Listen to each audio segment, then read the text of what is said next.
Hi guys, just Janice. Welcome to our Thursday train, and I am going to be doing some fluid art that's inspired by Nate from Nate Bright Art and Mina from Mina Villegas Art, and I will link their videos below. But Nate did a funnel pour. I haven't done a funnel pour in years, and I thought, about going back to the basics. And so I'm going to be doing a flip cup, adding some silicone oil. I'm going to make some cells. And I just want to go back to the basics because I need backgrounds for another project. So this one's going to be kind of steampunk. I'm going to mix with Floetrol and a splash of the Liquitex Gloss Medium. But I've got the Pebeo Iridescent Gold, Artist Loft, Cobalt Blue, Amsterdam Oxide Black. I might use the Snow White Iridescent Pearl by Brush Posse, I'm not sure. But a premixed paint I'm going to use is the Artist Loft, the Old Gold. This is so pretty. So I'm going to be using Creative Inspiration 12 by 12 because I'm going to be cutting this out. And really quick, when I use my smaller spinner on my big one, I'm going to put the link below. I have the really big one by Jessica Winterstrom and that she made. But on my smaller one also, the tip of the week is how to keep your canvas secure. So what I do is I first wrap it with press and seal. Just wrap it up. It is a bit dirty because it's really old. After I put that on, I use shelving liner. This one is the Gorilla Grip shelving liner. And what that does is you put it on. This stuff doesn't move. You put your canvas on. You don't have to put paint down. You don't have to put tape down or anything. I put small canvases, bigger canvases on here, and nothing moves. So that's my tip of the week, and that's how I prep my spinner. So I'm going to get my paint mixed, and here we go.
Okay, so to catch you up, the 12 by 12 I did, I walked away for a second, came back like 5 minutes later, and it had all fallen to the middle because that canvas, even though I had sprayed the back really tight with water, I had sprayed the back with water and made it really tight.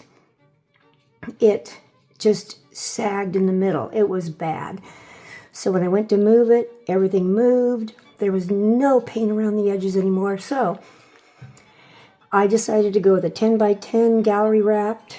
I grabbed one of these and did the flip cup and forgot to turn the camera on. So here we are. I'm getting ready to torch it, and let's make some cells pop up.